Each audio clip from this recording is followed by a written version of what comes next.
What's going on? KW Stout, healthmindpower.com. Okay, in this video I'm going to share with you 5 habits that make fat loss suck less. And I say that because fat loss can only be so enjoyable.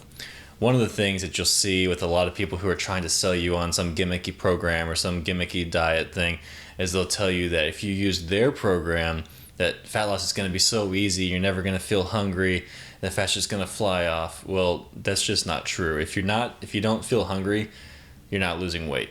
Okay, so that seems to be the one thing that people just don't want to say nowadays, because no one wants to be accused of, fat shaming or people nowadays people want to believe that losing weight is somehow unhealthy, or that trying to lose weight is bad for you because you're supposed to just love how you look if you're fat, or whatever. But the truth is that fat loss does suck. It does. It's difficult, and that's why most people don't stick with it and they give up, because you do feel hungry. You do have low energy levels. Depending on how far you are into your cut or whatever you want to call it, you might get grumpy, you might get moody. So you can't completely avoid the negative things, but you can minimize them. Okay, so I'm going to share with you 5 habits you can do to make it as best as possible. Okay, so the first one, even though it sounds very simple, it still needs to be said because not enough people do it, is to track your macros.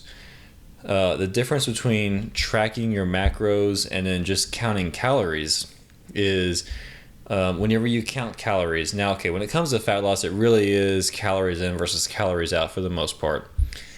Or I should say when it comes to weight loss, because you do need to track macros, because you need to have an adequate amount of protein to make sure you're keeping your muscle whenever you lose weight.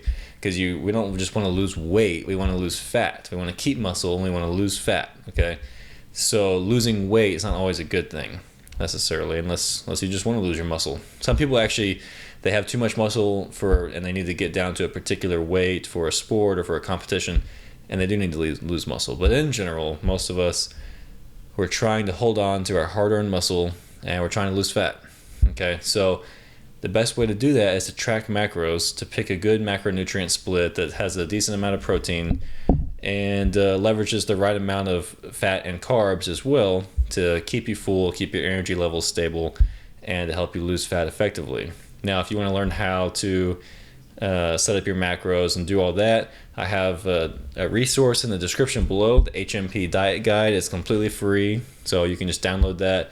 It'll go to your inbox instantly, and you'll see literally a step-by-step breakdown of how to do it, how to set up your macros, how to track everything you eat to make sure you're eating the right macros in MyFitnessPal, and it's really easy. Now, the reason why I say that is, number one, even though it sounds obvious, is because most people don't track their macros. If they do anything, they count calories.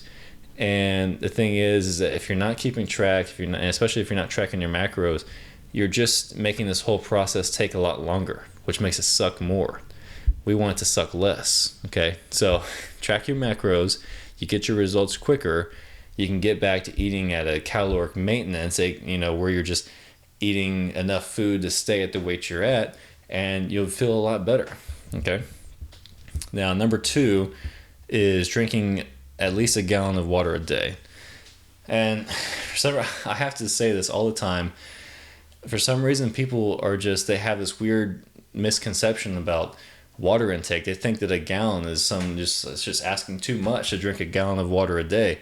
But the truth is, most people are chronically dehydrated and they don't realize it. It's easy to go throughout the day and not realize you're not drinking enough water.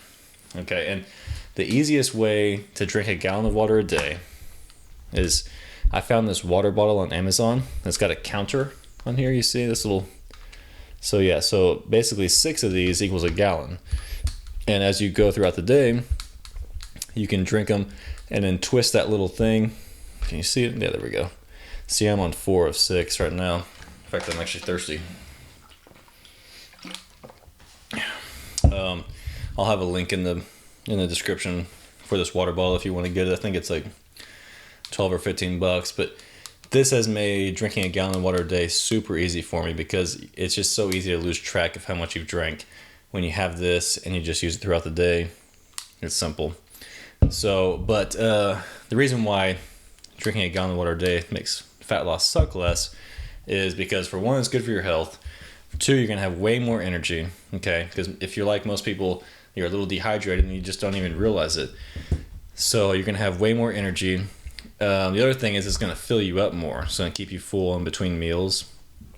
And then another thing that a lot of people don't realize is that whenever we burn fat, we actually release the fat through water, okay? So if you're dehydrated, you're not going to be releasing, your body's not going to be releasing enough water. It's going to be trying to hold on to it, which is going to cause a whole other host of things. But one of those things is just not going to be releasing that fat that you've burned. That's just getting kind of clogged up, I guess.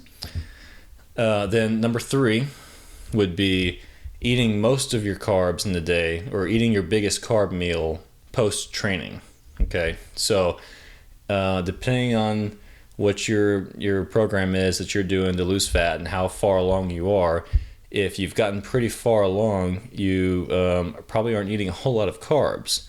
So, and one of the downsides to eating carbs in the day is you get that insulin spike and crash, which causes you to get really tired in the middle of the day, and that makes everything else suck more, right?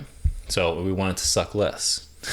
So if you have most of your if you have your biggest carb heavy meal post training, not only are you going to get those carbs, are they more likely to be shuttled into your muscle than to be stored as fat? Not that you're going to store fat when you're in a caloric deficit, but you don't get that energy crash afterwards. So, and that really helps, because what happens is when you get low on energy, your body wants you, it's going to give you the cravings to get the quickest source of energy it can, which is sugar.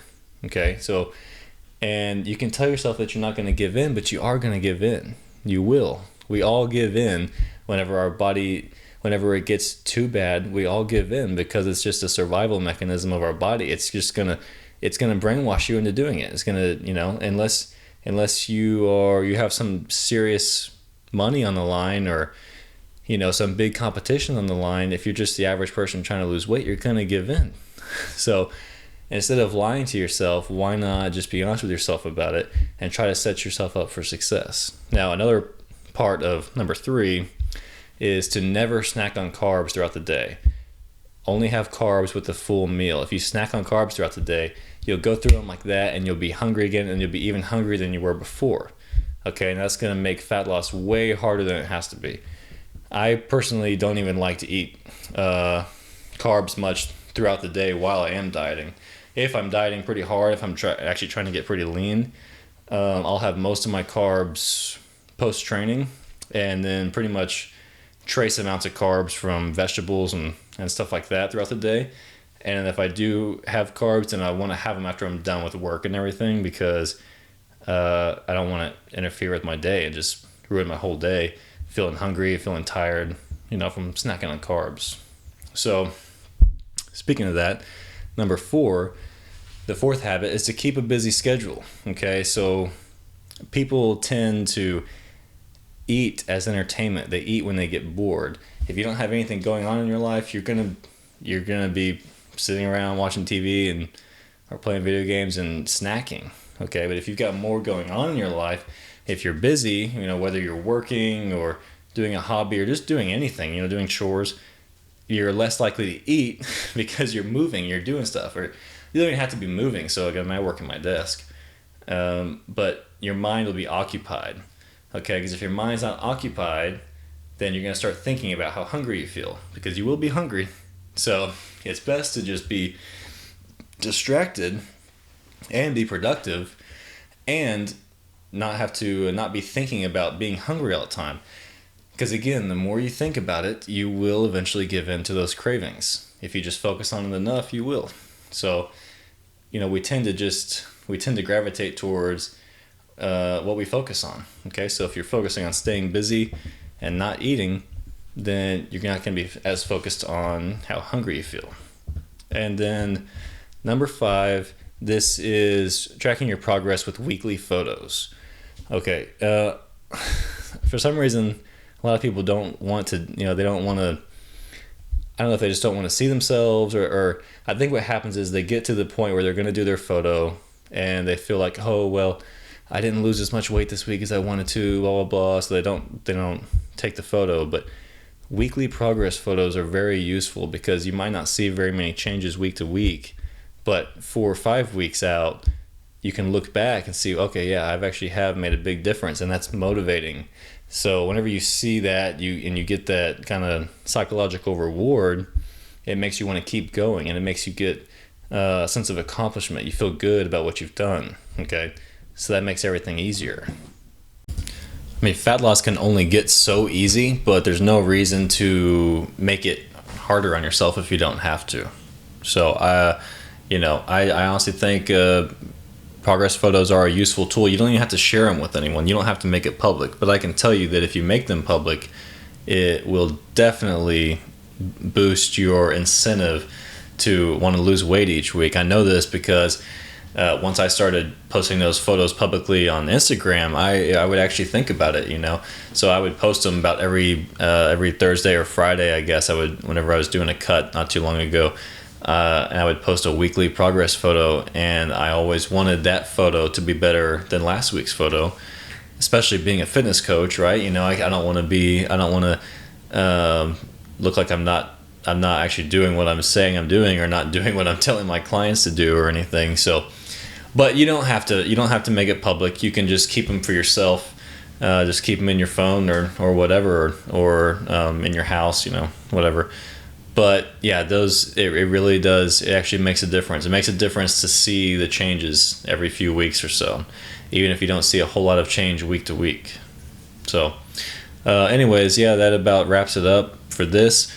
Like usual, I have an article linked below with all of this kind of going into more detail. I also have some free resources below to help you if you are looking to lose weight and you want to learn how to diet, or some good training programs. I've got all that stuff below for free. So that's it for now. Like, comment, subscribe, and I'll see you in the next one.